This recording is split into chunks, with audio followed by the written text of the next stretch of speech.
Kevin Pietersen का tweet भी है कि वो हैरी ब्रूक ने माफी मांगी है। अरे माफी तो मांगेंगे, क्योंकि मेरे पास नोटिफिकेशन आई थी ईसीबी वाली, वो तो मैं देख नहीं पाया हूं, आप अगर तब तक चेक करें। मैंने पीटरसन का ट्वीट देखा, पीटरसन ने बोला कि मैं तो जो इन्वेस्टिगेशन होगी मैं उसको हेल्प करूंगा ईसीबी की। तो मेरे को लग रहा है कि ईसीबी ने कुछ ट्वीट करके बोला है कि जो हम कहते हैं रिव्यू मीटिंग, ग्रिल होंगे, तो बेसबॉल का क्या वो होने वाला है क्या, ग्रिलिंग या रिव्यू मीटिंग होने वाली है कि जहां पर उनसे पूछा जाएगा उनकी परफॉर्मेंस ऐसी क्या है। केविन पीटरसन का ट्वीट जैसे ही तैयार हो एक बार आप दिखा दीजिए, क्योंकि पीटरसन का ट्वीट वहां पर ये कहता है कि भाई मैं तो पूरे तरीके से साथ हूं और ईसीबी के लिए मैं मदद करूंगा। यहाँ पर ये इन्वेस्टिगेशन जब होगी इनके परफॉर्मेंस, और नाम भी लिखे हुए उन्होंने प्लेयर्स के, उन्होंने कुछ वहां पर जो है प्लेयर्स के नाम भी लिखे हुए, सारी की सारी चीज। बट ये जो I will help with the thorough investigation that the ECB are going to conduct right here for free, free में करूंगा वो, apart from Stokes, Root, Archer, Bethel and Brook with a brain. उन्होंने बोला कि ये बंदे, the team isn't good enough to compete with Australia और India. उन्हें इनको बोला है कि स्टोक्स खेल सकता है टेस्ट मैच, रूट खेल सकता है, जोफ्रा आर्चर खेल सकता है, जेकब बेथल खेल सकता है, और ब्रुक के साथ लिखा हुआ है विद द ब्रेन। ब्रुक को ये सही चीज लिखी है इन्होंने, मैंने मैचेस देखे भाई। हैरी ब्रुक से मैं कहूंगा कि एशेज में सबसे घटिया बल्लेबाज जो निकला वो हैरी ब्रुक। पहला टेस्ट मैच याद करो जब ब्रुक ने जब विकेटें गिर गई थी, हाँ। वो 40-44 रन बड़े तेज मारे थे, तो उस दिन की बात हुई, उस दिन सबने कहा कि ये है इंटेंट, टेस्ट क्रिकेट ऐसे खेलो, विकेट बचा के क्या होगा। टेस्ट क्रिकेट में यार सर्वाइवल एक स्किल होती है। उसके बाद आगे जो लिखा है, it's proven just on this tour with Australia missing most of their best players. उन्होंने बोला है कि ऑस्ट्रेलिया बिना उनके प्लेयर्स के थी। All the pre-tour game chat, discipline chat and now investigations, they are now mere distractions। उन्होंने ये भी बोल दिया कि भाई ये आप हवाई बातें कर रहे हो, जो ACB VCB का भी ड्रामा चल रहा है। It's very simple, as I've stated above, happy to hear your thoughts as always। उन्होंने बोला कि सिंपल सी बात ये है कि आपके पास ये बंदे, और भाई किसी को भी वो जो बात होती है, वेस्ट इंडीज क्यों बर्बाद हुआ, मिडॉक्रिटी को रिवॉर्ड किया। वेस्ट इंडीज के ग्रेट से पूछो या जो बंदे 90s तक खेले, उन्होंने, उनका ये एडमिशन है कि भाई हमने मिडॉक्रिटी बैक करने लग गए, रिवॉर्ड करने लग गए, तो हमारे हालात ये हो गए। अभी इंग्लैंड में भी वही हो रहा है कि 30 की एवरेज, 35 की एवरेज, वो जी उम्मीदों पर, बातों में, ख्याली पुलाव में तू बैठ रहा है, तू चैंपियन है, उस तरीके से। और हैरी ब्रुक, मेरा ये मानना है इस सीरीज में, कैमरन ग्रीन की तो बैटिंग ही फ्लॉप शो रही। हैरी ब्रुक को यार लगभग 7-8 इनिंग्स में स्टार्ट ऐसी मिली कि 30+ उन्होंने स्कोर करे। उसका जिस तरीके से वो आउट हुए उस टेस्ट मैच में, एक में नेथन लायन के अगेंस्ट जो आउट हुए, स्वीप मारने के, रिवर्स स्वीप के चक्कर में बोल्ड हुए, फिर कहीं पर वो मारने के चक्कर में स्लिप में कैच आउट हो गए, कभी कुछ करते हुए, तो उनके लिए बिल्कुल सही लिखी उन्होंने बात कि Harry Brook with a brain, कि अगर दिमाग के साथ खेलना है भाई तो रहियो, वरना जा जहां मर्जी। यॉर्कशर बहुत हो गया, अब कोई जगह नहीं है। तो ये आई थिंक जो है इन्होंने जो इनकी पूरी अपडेट आई है, मेरे ख्याल से ईसीबी के बाद ही आई हुई, कि ईसीबी ने लिखा होगा तभी उन्होंने ये चीज यहां पर करी। पर इन्होंने कौन से बाउंसर से लड़ाई की है न्यूजीलैंड के ओडीआई से पहले, उसके लिए माफी मांगी है हैरी ब्रुक ने।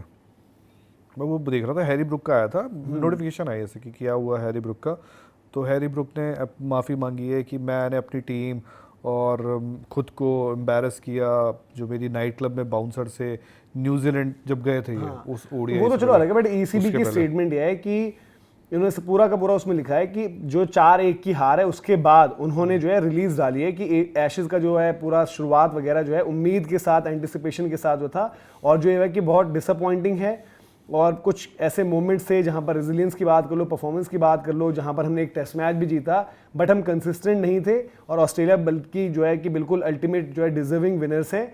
और उन्होंने बोला कि हम लेसन्स देंगे और हमारा फोकस है रिगेन करना, यहाँ से काम करेंगे और आगे आगे बढ़ेंगे। और thorough review of the campaign is already under way, this will cover tour planning and preparation, individual performance and behaviours. ये मतलब नूसा उसा वाले वहाँ पर जो चीज़ें चल गई थी ना सारी, ये सब के सबको लेकर, and our ability to adapt and respond effectively as circumstances require. मतलब यहाँ पर उन्होंने सीधे कोच साहब को भी नाप दिया है कि बेसबॉल बस जी एक ही तरीके की क्रिकेट खेलोगे वो नहीं। और उन्होंने बोला कि बाकी जो है श्रीलंका में जाना है, इन्होंने T20 वर्ल्ड कप के लिए तैयारी है, और हम जो है जो भी नेसेसरी हमारे चेंजेस हैं कमिंग मंथ में वो देखेंगे। और बाकी जो क्रिकेट ऑस्ट्रेलिया ने जो हॉस्पिटैलिटी दिखाई उसका शुक्रिया अदा किया है, और पूरी की पूरी चीज़ जो है उन्होंने वहाँ पर बताई। तो इन्होंने रिव्यू की बात करी है, और केविन पीटरसन ने साफ तौर पर कहा कि भाई यहाँ पर अगर इन्वेस्टिगेशन चल रही है तो भाई मुझसे ही पूछने की क्या कुछ है, और उनकी बात सही भी है।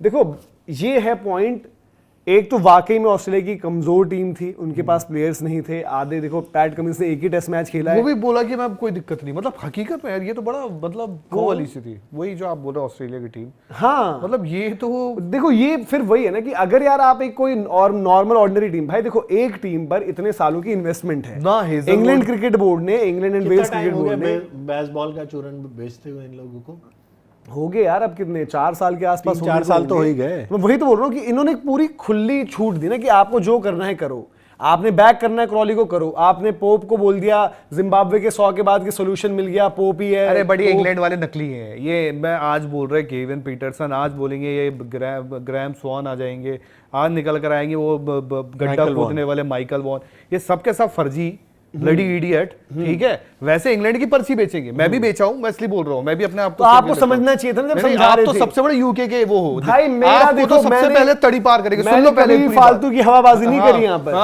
बेसबॉल जैक कॉली का कमबैक करवाया मैंने, बेसबॉल मान ही नहीं सकता, क्योंकि पहले दिन पे भी जब ऑस्ट्रेलिया आउट हो गई उसके बाद यार, तो पहले दिन पर ना मैं बेवकूफ थोड़ी हूं कि उसके बाद में हर दिन बोलूंगा कि कमबैक होगा। ये सब इतने शाणे हैं, ये इंग्लैंड वाले क्या करते हैं, पहले पूरे आर्टिकल छुपाएंगे, baseball is the world best thing, this is Ferrari of cricket, this is Mercedes of cricket, फलाना ठिकाना। जब पिल गए, अब देखो दिस इज क्रिकेट को अगर अपनी टेस्ट क्रिकेट बचानी है ना, ये बेसबॉल का चूरन बेचना बंद कर दो, ब्रेंडन मैकलम को हटाओ, इनकी वजह से ये आपकी क्रिकेट यार देखो इवन बेन स्टोक्स, क्या होता है जब हम लीडर्स की बात करते हैं ना, ऑयन मॉर्गन का मुझे इसलिए वो रहता है, ऑयन आज ये खेल रहा है, जेम्स स्मिथ खेल रहा है बेसबॉल यहाँ पे अच्छे से, कम से ऑयन मॉर्गन टेस्ट क्रिकेट खेलता टीम थी, तो ऑयन मॉर्गन पहले जो फिलॉसफी आपकी आइडियोलॉजी है वो फॉलो तो करते हो। बेन स्टोक्स अपना टुक टुक टुक खेलेगा, शाम तक रन बनाएगा 40 50 आउट होकर, ये वो रिएक्शन देकर चले जाएंगे। और मुझे ये बताओ कौन सा इन्होंने मतलब क्या पीते हैं, क्या फूकते हैं, दोनों का क्या बोला, इसका बयान क्या है बेन स्टोक्स का?